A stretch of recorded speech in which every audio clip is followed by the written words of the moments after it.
सभी मसीह भाई बहनों को यीशु मसीह के नाम में मेरा वंदन है। प्रभु ने फिर सुंदर समय हमारे जीवन में जोड़ा कि उसके वचनों के द्वारा कुछ हम मनन करने पाएँ, कुछ सीखने पाएँ। प्रभु को धन्यवाद देना चाहता हूँ मैं। जो आज वचन प्रभु ने दिया है, वचन के द्वारा प्रभु हम सभी से बातचीत करे, मुझसे भी करे। मुँह मेरा हो, शब्द परमेश्वर की ओर से होने पाएँ। आप सभी को ये वचन सुनने समझने के लिए प्रभु सहायता मदद करे। प्रभु से हम प्रार्थना विनती करें कि अच्छा वातावरण, अच्छा माहौल प्रभु हमें दे, कोई प्रकार की रुकावट वचन के द्वारा ना होने पाए। प्रभु भिन्न भिन्न तरह से प्रभु हमसे बहुत वचनों के द्वारा बातचीत करता है। एक ही वचन के द्वारा प्रभु कभी कभी हमसे कई बार बात करता है।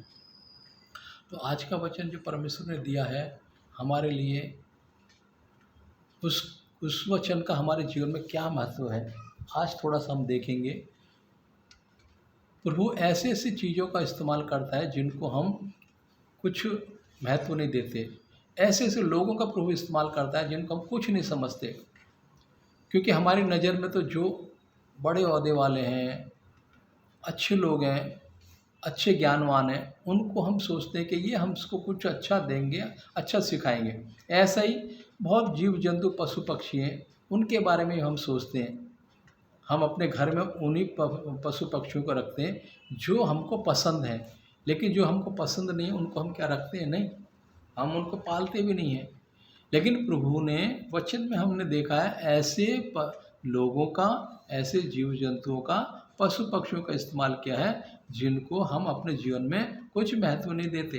तो आज हम थोड़ा वचन के अनुसार देखेंगे प्रभु कैसे कैसे लोगों के द्वारा हमारे जीवन में काम करता है, कैसे कैसे जीव जंतु पशु पक्षियों के द्वारा प्रभु हमारे जीवन में काम करता है। उत्पत्ति का 8 का 7 में हम देखेंगे, एक कौवा उड़ा दिया गया, जब तक जल पृथ्वी पर से सूख न गया तब तक कौवा इधर उधर फिरता रहा।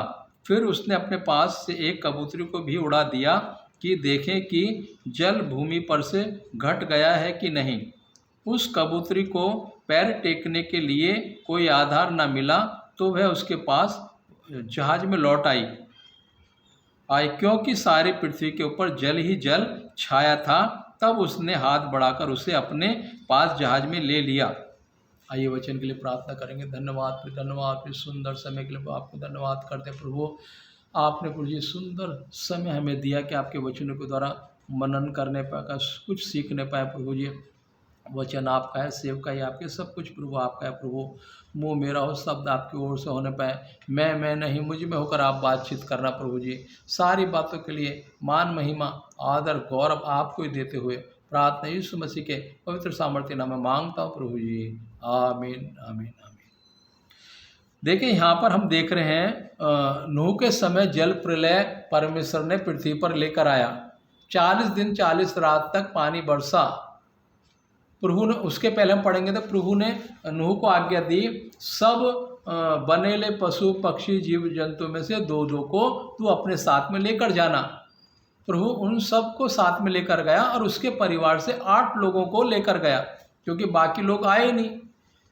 नूह ने 120 वर्ष तक प्रचार किया, लेकिन कोई उसकी बातों पर यकीन नहीं किया और उसका ठट्टा उड़ाने लगे, मजाक करने लगे। लेकिन नूह ने परमेश्वर की आज्ञा का पालन किया। उसने जहाज भी बनाया और अपने परिवार को उसमें ले रखा भी, और जो प्रभु ने आज्ञा दी, जीव जंतु पशु पक्षी 2-2 करके तू अपने साथ लेकर जाना, और उनके लिए जो खाने की वस्तु हैं जो है सब तू उसमें लेकर जाना। नूह ने वैसा ही किया। हाँ, हमारा विषय वो नहीं है। हमारा विषय यह है कि प्रभु ऐसे जीव जंतु का भी इस्तेमाल करते। नूह के साथ में कितने जीव जंतु थे? शेर था, भालू था, हाथी था, लेकिन उसने किन पक्षियों का इस्तेमाल किया? कोए का और कबूतरी का। जबकि वो हमारी नज़र किस पे जाएगी? बड़े बड़े पशु पक्षी, हाथी, शेर, भालू, जिराफ, उनकी तुलना में ये कितने छोटे छोटे जीव जंतु हैं। प्रभु भी अपना काम ऐसा ही करता है। जिसको हम कुछ नहीं समझते प्रभु उसी को इस्तेमाल करेगा। 12 चेलों ने पूरी दुनिया को उलट पुलट कर दिया। प्रभु ने उनका इस्तेमाल किया। वो ज़्यादा पढ़े लिखे नहीं थे, उनमें 1-2 ही पढ़े लिखे थे, नहीं तो बाकी कोई मछुआरा था, कोई टैक्स कलेक्टर था, कोई कुछ था, कोई कुछ था। प्रभु ने उनका इस्तेमाल किया। प्रभु ऐसी चीज़ों के द्वारा हमारे जीवन में काम करना चाहता है जिनको कोई महत्व देता नहीं है, कोई पूछता नहीं है। प्रभु ने भी वही सब चीज़ें हमें सीखने के लिए और करने के लिए आदेश दिया है। करने के लिए हमें प्रभु सिखाता है। आज हम जैसे हम यहाँ वचन में देख रहे हैं, एक कौवा उड़ा दिया गया, जब तक जल पृथ्वी पर से सूख ना गया तब तक कौवा इधर उधर फिरता रहा।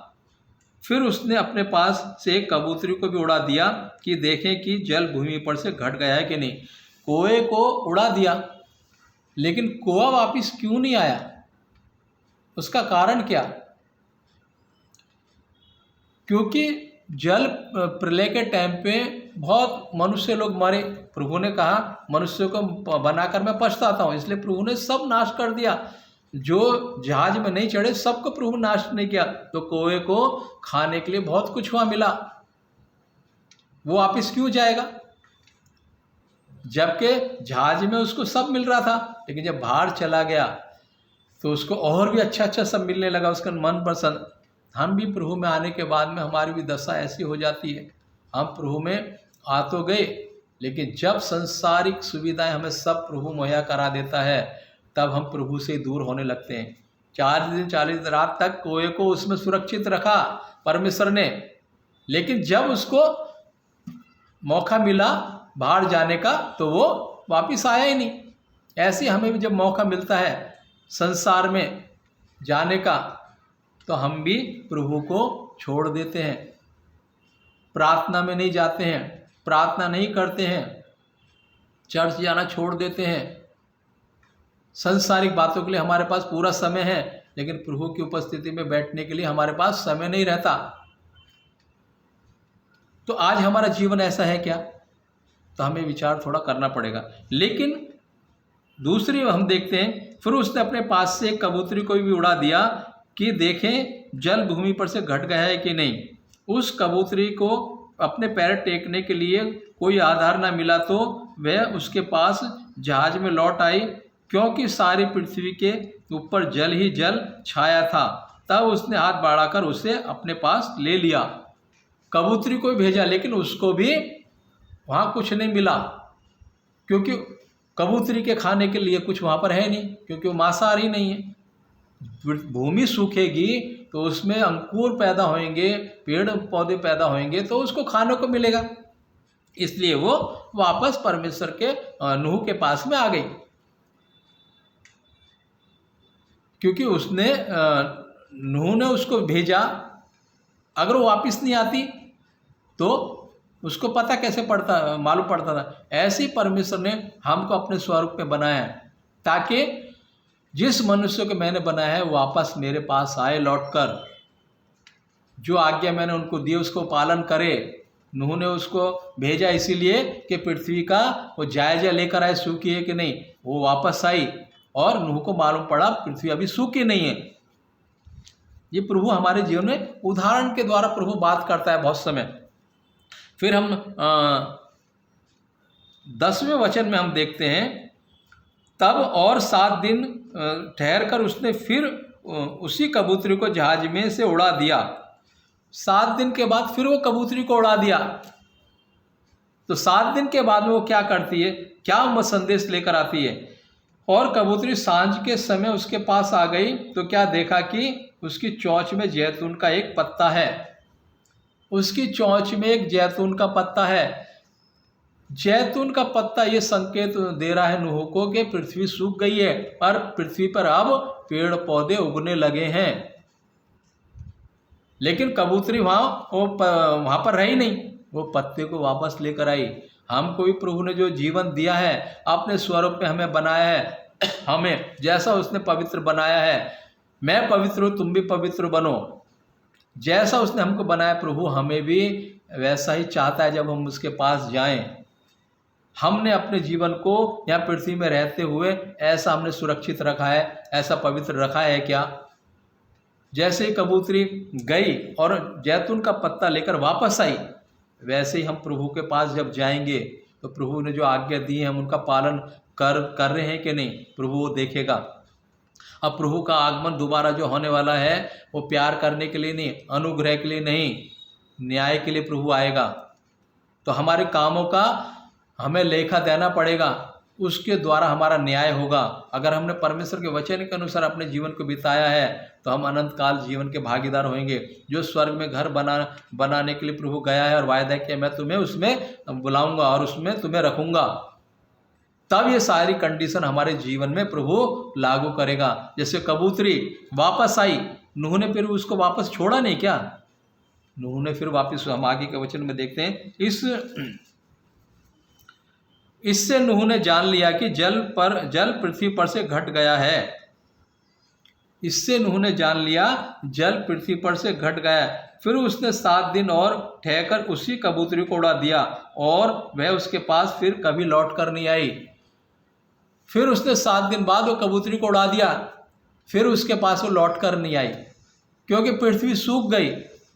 नूह भी जान गया कि अब पृथ्वी सूख गई है, अब हमें बाहर जाना है। हम भी जब प्रभु से प्रार्थना करते हैं किसी विषयों के लिए, जब प्रार्थना का उत्तर हमें मिलता है तो हम जान जाते हैं कि प्रभु ने हमारी प्रार्थना को सुना है, प्रभु ने हमारी प्रार्थना को ग्रहण किया है। तो हमारी प्रार्थना ऐसी है क्या ग्रहण करने योग्य? प्रभु तभी प्रार्थना ग्रहण करता है जब हम पूरी शिद्दत के साथ, पूरी पवित्रता के साथ, पूरे तन मन से हम प्रार्थना करें, तभी प्रभु उन प्रार्थना को उत्तर देता है। जैसे कबूतरी को भेजा उसने और वो अपने मुंह में जैतून का पत्ता लेकर आई, इससे वो जो आज्ञा देकर उसको भेजा था उसने पालन किया, वापस आई, लेकिन कौवा वापस नहीं आया। फिर दोबारा उसने उसको भेज दिया। ऐसे ही पिछले दिनों में कितने भविष्यवक्ता आए, उन्होंने सुसमाचार सुनाया, भविष्यवाणी की, लेकिन मन फिराया नहीं। लेकिन यीशु मसीह को दोबारा भेजा ताकि हम उस पर ईमान लाएं। क्यों? पहले बलिदान दिए जा रहे थे पशु पक्षियों के, लेकिन फिर लोग पाप कर रहे थे, फिर बलिदान दे रहे थे। वो बलिदान से मनुष्य का उद्धार नहीं हो रहा था, इसलिए परमेश्वर ने अपने इकलौते पुत्र को भेजा ताकि वो अपना बलिदान दे मनुष्य जाति के लिए। जो पाप है मनुष्य जाति करता है वो अपने ऊपर ले, और जो उस पर ईमान लाएगा, विश्वास करेगा, उसका उद्धार होगा कि यीशु मसीह मेरे पापों के लिए मारा गया, गाड़ा गया और तीसरे दिन ही उठा, तो हमारा उद्धार होगा। इसलिए प्रभु यीशु मसीह को पिता ने पृथ्वी पर दोबारा भेजा। तो यीशु मसीह का दोबारा भेजना हमारे पापों के लिए छुटकारा, हमारे अनंत काल के जीवन के लिए एक रास्ता खोल के प्रभु ने दिया। आगे का वचन में हम पढ़ेंगे 1 राजा 17:4।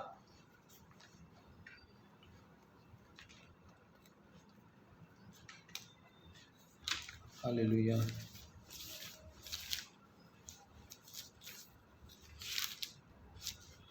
स्तोत्रम प्रभु।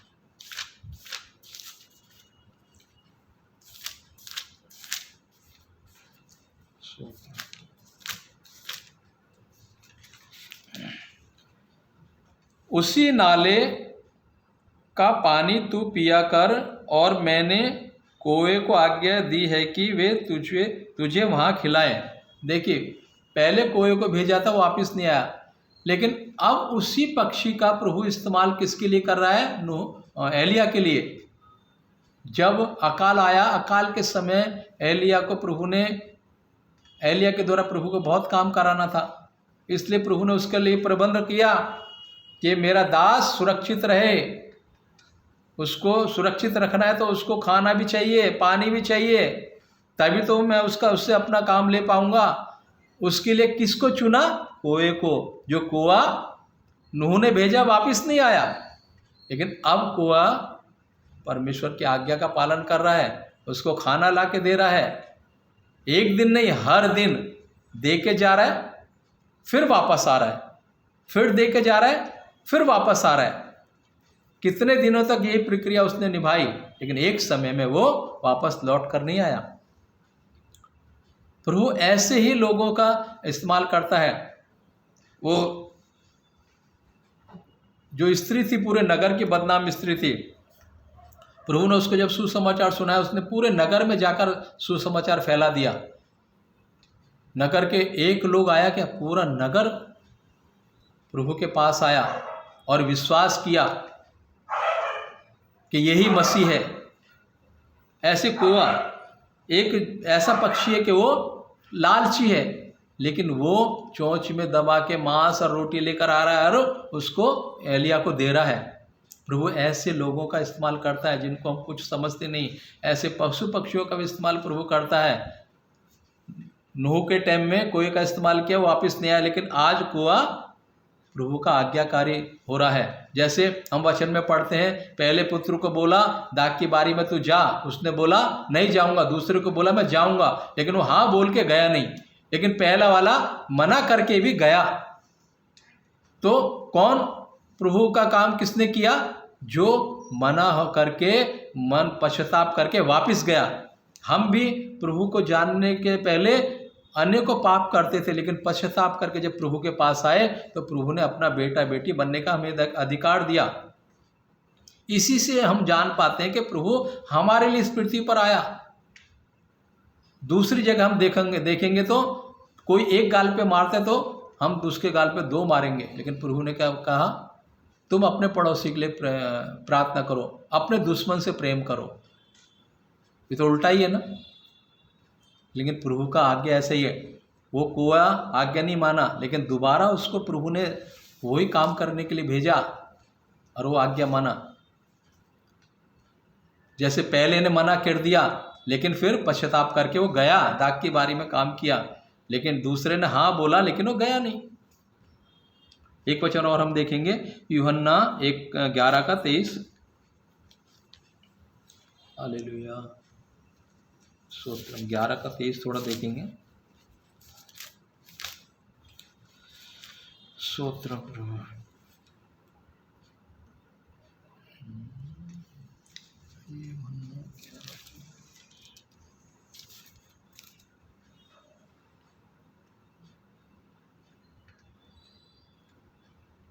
यीशु ने उससे कहा, यूहन्ना 1:23। हालेलुया। उसने कहा, जैसा यशायाह भविष्यवक्ता ने कहा है, मैं जंगल में एक पुकारने वाले का शब्द हूँ, तुम प्रभु का मार्ग सीधा करो। मैं जंगल में पुकारने वाले का एक शब्द हूँ, तुम प्रभु के मार्ग को तैयार करो। यीशु मसीह से पहले यूहन्ना आया। यूहन्ना प्रभु के बारे में क्या प्रचार कर रहा है? मन फिराओ, स्वर्ग का राज्य निकट है। मैं तो उसके, जो मेरे बाद आने वाला है मुझसे बढ़कर है, मैं तो उसकी जूती का बंद खोलने के लिए भी तैयार नहीं हूँ। ऐसे प्रभु ने पहले अपने भविष्यवक्ताओं को भेजा, उनका विश्वास नहीं किया, तब यीशु मसीह को पिता ने भेजने का निर्णय लिया। आज हमारे पास वचन आ रहा है, प्रभु का दूसरा आगमन नजदीक है, तो वचन को सुनकर हम मन फिरा रहे हैं क्या? आज भी हम भोग विलास में, संसार की बातों में लिप्त हैं। ऐसा अगर हमारा जीवन है तो हम प्रभु का आगमन में कैसे जा पाएंगे? जो कष्ट काल के दिन हैं वो हमें यहीं पृथ्वी पर रहकर बिताने पड़ेंगे। कलीसिया जब उठ के जाएगी, हम कलीसिया के साथ जाएंगे क्या? उसके लिए हम तैयारी कर रहे हैं क्या? जैसे 5 कुंवारी तैयारी के साथ में थी, प्रभु के साथ चली गई, जब दूल्हा आया चली गई, और जो मूर्ख थी वो रह गई। वो इंतजार करती जब आएगा, जब हम देख लेंगे। जैसे बाकी लोग बोलते हैं, कल किसने देखा है, आज खाओ पियो मजा करो। वो 5 वही सोच के बैठी थी, लेकिन 5 तैयारी के साथ थी। जब दूल्हा आया वो तैयार होकर खड़ी हो गई और अपनी मसालों को उन्होंने और तेज किया, और कुप्पी में भी तेल एक्स्ट्रा भर के रखा। अगर दूल्हा आने में समय हो गया तो हम जो एक्स्ट्रा तेल है हम उसमें डालकर अपनी मसालों को जला कर रखेंगे। हमने अपनी मसाल को जला के रखा है क्या? पवित्र आत्मा के तेल से हमने मसाल को जला के रखा है क्या? जब दूल्हा आएगा तो उसके साथ हम जाने की तैयारी हमारी कैसी है? तो 5 मूर्खों की तरह कि समझदार की तरह? ऊपर का वचन में हम जब देखेंगे यूहन्ना में ही, तब उन्होंने उससे पूछा, तो फिर कौन है? क्या तू एलिया है? उसने कहा, मैं नहीं हूँ। तो क्या तू भविष्यवक्ता है? उसने उत्तर दिया, नहीं। वो पूछ रहे, तू क्या एलिया है? नहीं, मैं नहीं हूँ। तो फिर तू कौन है? तब उसने 23 में जवाब दे रहा है, उसने कहा, जैसा भविष्यवक्ता ने कहा, मैं जंगल में एक पुकारने वाले का शब्द हूं कि तू प्रभु का मार्ग तैयार कर। पहले प्रभु के पहले बहुत लोग आए, सुसमाचार सुनाया, लेकिन उस सुसमाचार को किसी ने माना नहीं। इजरायली आज भी प्रभु का पहले आगमन के लिए बाट जोड़े, लेकिन प्रभु आके चला गया पहली बार, अब दोबारा आएगा न्याय के लिए। हमारा जीवन ऐसा है क्या? एक वचन और हम देखेंगे, नीति वचन 30 का 17। नीति वचन 30 का 17 थोड़ा हम देखेंगे। हालेलुया।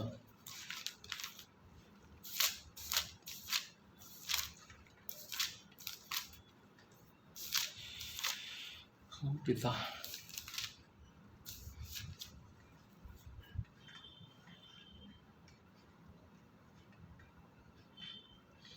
जिस आंख से कोई अपने पिता पर अनादर की दृष्टि करे और अपमान के साथ अपनी माता की आज्ञा न माने, उस आंख को तराई के कोवे खोद खोद कर निकालेंगे और उकाब के पक्षी खा डालेंगे। देखिए यहाँ पर भी कोवे का क्या काम दिया है, जो ये बच्चों के बारे में, जिस आंख से कोई अपने पिता पर अनादर की दृष्टि करे और अपनी माता के और अपमान के साथ अपनी माता की आज्ञा ना माने।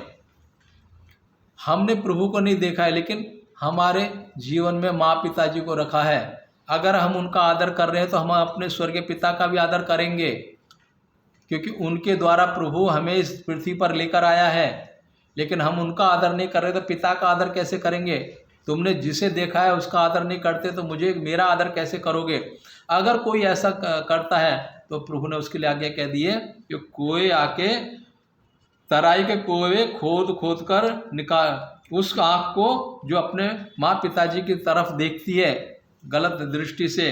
कभी कभी हम बच्चों को डांटते तो हमारी तरफ कैसे देखते हैं, वो प्यार से, गुस्से से। ऐसे बच्चों के बारे में प्रभु यहाँ कह रहा है, और उस आँख को तराई के कोवे खोद खोद कर निकालेंगे और उकाब के पक्षी खा डालेंगे।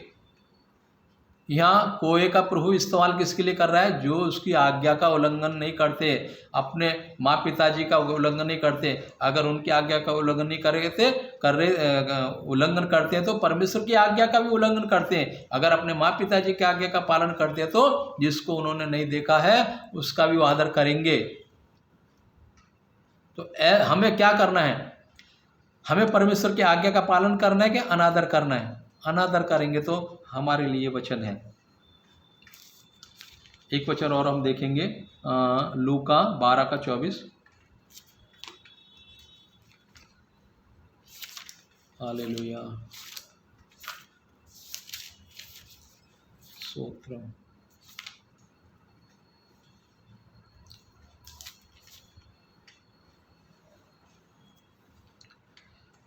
कोवे पर ध्यान दो, वे ना बोते ना काटते, ना उनके भंडार और ना खत्ता होता है, तो भी परमेश्वर उन्हें पालता है। तुम्हारा मूल्य पक्षियों से कहीं अधिक है। कोवे को देखो, ना बोते ना काटते, कुछ नहीं करते, फिर भी उनका पेट प्रभु भरता है। लेकिन हम मनुष्य को अपने स्वरूप में बनाकर भी हम इतना परिश्रम करते हैं कि हमको आज का प्रभु ने दे दिया तो हम कल की चिंता के लिए क्या हमें मिलेगा उसकी चिंता हमारे मन के अंदर आ जाती है। कोआ भी वो सब देख के, सुख सुविधा देख के वापस प्रभु के पास नहीं आया। आज हमारा जीवन ऐसा है क्या? अगर ऐसा है तो हमें परमेश्वर ये वचन के द्वारा बात कर रहा है। एक वचन और हम देखेंगे, यूहन्ना 1 का 29। यूहन्ना 1 का 29। दूसरे दिन उसने यीशु को अपनी ओर आते देखकर कहा, देखो यह परमेश्वर का मेमना है जो जगत का पाप उठा ले जाता है। यह वही है जिसके विषय में मैंने कहा था, एक पुरुष मेरे पीछे आता है जो मुझसे श्रेष्ठ है, क्योंकि वह मुझसे पहले था। मैं तो उसे पहचानता ना था, परंतु इसलिए मैं जल से बपतिस्मा देता हुआ आया कि वह इज़राइल पर प्रकट हो जाए। यूहन्ना प्रभु के बारे में क्या गवाही दे रहा है? दूसरे दिन उसने यीशु को अपने ओर आते देखकर कहा, देखो यह परमेश्वर का मेमना है, जगत का पाप उठा लिया जाता है। यीशु मसीह को परमेश्वर ने इसलिए भेजा कि हमारे जगत के किसी एक मनुष्य के लिए नहीं, सारी मानव जाति के लिए, जगत में जितने भी मनुष्य को उसने बनाया है उन सभी का पाप उठाने के लिए। तो कब? जब हम उस पर ईमान लाएंगे, जब वचन के अनुसार हम चलेंगे, वचन का पालन करेंगे। जैसे कबूतरी भेजा वापिस आई, फिर भेजा फिर वापिस आई। प्रभु हमें भी ऐसा ही चाहता है। मनुष्य को मैंने जैसे अपने स्वरूप में बनाया वो वैसा ही जब मेरे पास आए तो वैसा ही आए। यूहन्ना प्रचार कर रहा था, प्रभु के मार्ग को सीधा करो, तैयार करो। हम प्रभु के मार्ग को तैयार कर रहे हैं क्या? सीधा कर रहे हैं क्या? हम खुद सीधे चल रहे हैं क्या? ऐसा नहीं है तो आज ये वचन के द्वारा प्रभु हमसे बातचीत कर रहा है। जैसे यहाँ पर 30 में हम देखते हैं, ये वही है जिसके विषय में मैंने कहा था, एक पुरुष मेरे पीछे आता है जो मुझसे श्रेष्ठ है, क्योंकि वह मुझसे पहले था। क्योंकि वो मुझसे पहले था। क्यों ये बात प्रभु बोल रहा है? यूहन्ना तो प्रभु से पहले पृथ्वी जन्म हुआ, लेकिन यूहन्ना क्यों बोल रहा है वो मुझसे पहले था? क्योंकि आदि और अंत वही है, अल्फा और ओमेगा वही है। वो है, वो था, वो है, वो आने वाला है। प्रभु ने कहा मैं सो हूँ, मैं जो हूँ सो हूँ। यूहन्ना वही बात को समझा रहा है, वो मुझसे पहले था। लेकिन यूहन्ना का जन्म तो यीशु मसीह से पहले हुआ, लेकिन यूहन्ना आत्मा में रहकर बोल रहा है। जब यूहन्ना अपनी माँ के गर्भ में था, मरियम जब उसके सामने गई तो बच्चा उसके पेट में उछलने लगा। इसका मतलब पहले वो स्थिति में नहीं था, उसके अंदर जान नहीं थी। लेकिन जब यीशु मसीह को उसका संपर्क हुआ, जब मरियम उसको लेकर गई, वो भी गर्भवती थी, तो यूहन्ना उसके गर्भ में उछलने लगा। हम भी आत्मिक तौर पर मरे हुए थे, लेकिन जब वचन हमारे अंदर आया, जैसे हव्वा और आदम, आत्मिक तौर पर वहाँ उनकी मृत्यु हो गई। सर्प ने उनको भरमाया, तुम मरोगे नहीं लेकिन तुम्हारी आंखें खुल जाएंगी, लेकिन वो मरे नहीं। मृत्यु तो हुई, आत्मिक मृत्यु उनकी हो गई। शारीरिक तौर पर वो जरूर जिंदे रहे। आज भी हम शरीर में तो जिंदा हैं, क्या आत्मिक तौर पर भी हम जिंदा हैं क्या? अगर आत्मिक तौर पर हम जिंदा हैं तो हमारे अंदर ये वचन होंगे, वही वचन के अनुसार हम चलेंगे, इसका पालन करेंगे। जैसे यूहन्ना बोल रहा है, मेरे बाद जो आने वाला है वो मुझसे पहले था। वो आत्मा में होकर बोल रहा है कि वो मुझसे पहले था, क्योंकि वो जान गया है जो ये आने वाला है ये तो आदि से है। उसके बारे में प्रभु यूहन्ना गवाही दे रहा है, वो मुझसे पहले था। मैं तो उसे पहचानता ना था, परंतु इसलिए मैं जल से बपतिस्मा देता हुआ आया कि वह इज़राइल पर प्रकट हो जाए, इज़राइल पर प्रकट हो जाए। आज प्रभु हमारे जीवन में प्रकट है। प्रभु के वचन को हमने स्थान दिया है। अगर स्थान दिया तो हमारे जीवन के द्वारा प्रभु काम करेगा। लोगों के सामने हमारे द्वारा प्रभु प्रकट होगा। प्रभु हमारे बिना कुछ कराना नहीं चाहता है। प्रभु हमारे द्वारा ही काम कराना चाहता है, क्योंकि आज प्रभु हमारे बीच में नहीं है, लेकिन आत्मा के रूप में वो हमारे साथ है, हमारे मध्य में है, हमारे परिवार में, हमारे जीवन में है। जब हम किसी के लिए यीशु के नाम से प्रार्थना करते हैं तो वो रोगी चंगा होता है। क्यों? क्योंकि प्रभु हमारे साथ है। वो हमारे द्वारा काम कराना चाहता है, हमारे द्वारा वो अपनी महिमा कराना चाहता है। क्या हमारे जीवन के द्वारा उसकी महिमा हो रही है? क्या हमारे कामों के द्वारा उसकी महिमा हो रही है? हमारे चाल चलन के द्वारा उसकी महिमा हो रही है? हमारे स्वभाव के द्वारा उसकी महिमा हो रही है? अगर ऐसा नहीं है तो आज ये वचन के द्वारा प्रभु हम सभी से बातचीत कर रहा है, मुझसे बात कर रहा है। अगर हमारे जीवन के द्वारा परमेश्वर की महिमा नहीं हो रही है तो आज हमें अपने जीवन को प्रभु के आगे समर्पित करना होगा, प्रभु के वचन के अनुसार चलना होगा। जैसे प्रभु ने एक ऐसे पक्षी को इस्तेमाल किया जो आज्ञा मानने वाला नहीं है, लेकिन उसको भी आज्ञा मानना सिखाया। हम भी एक समय में आज्ञा मानने वाले नहीं थे। पौलुस एक समय में आज्ञा मानने वाला नहीं था। पतरस 3 बार इनकार किया, लेकिन प्रभु ने पतरस का भी इस्तेमाल किया और पौलुस का भी इस्तेमाल किया। पौलुस तो इतना तक करता था, लोगों को बंदी गृह में डालता था। स्त्री पुरुष को जब मारा जा रहा था, उस समय पौलुस वहां पर था। लेकिन एक समय में वही पौलुस प्रभु के लिए कितना दुख उठा रहा है। जब हमारे जीवन के द्वारा प्रभु प्रकट होता है तो बड़े बड़े काम हमारे द्वारा होते हैं। जब पौलुस के द्वारा प्रभु काम करना शुरू किया तो हियाव के साथ में राजाओं के सामने बात करने लगा। वही पौलुस अपने आप को इतना दीन नम्र कर दिया। कितने उसने कष्ट उठाए, कितने जोखिम उठाए। वही पौलुस होता है, कहता है कि मेरे अंदर से कांटा निकल जाए, लेकिन मेरी इच्छा नहीं, तेरी इच्छा पूरी होने पाए। प्रभु ने कहा तेरे लिए मेरा अनुग्रह काफ़ी है। अगर हम शारीरिक तौर पर कमज़ोर भी हैं, फिर भी प्रभु हमें इस्तेमाल कर रहा है तो प्रभु का अनुग्रह है। प्रभु चाहता है कि हम यही दशा में प्रभु के लिए इस्तेमाल करें, प्रभु के लिए फल लाएं, प्रभु के मार्ग को सीधा करें। तो प्रभु ने वचन के द्वारा हम सब से बातचीत की, इसके लिए प्रभु को मैं धन्यवाद देना चाहता हूँ। मुझे भी परमेश्वर ने वचन बोलने के लिए सहायता मदद की, उसके लिए प्रभु को मैं धन्यवाद देना चाहता हूँ। प्रभु वचन के द्वारा हम सभी को आशीषित अनुकरेगा। आइए छोटी सी प्रार्थना करके हम समाप्त करेंगे।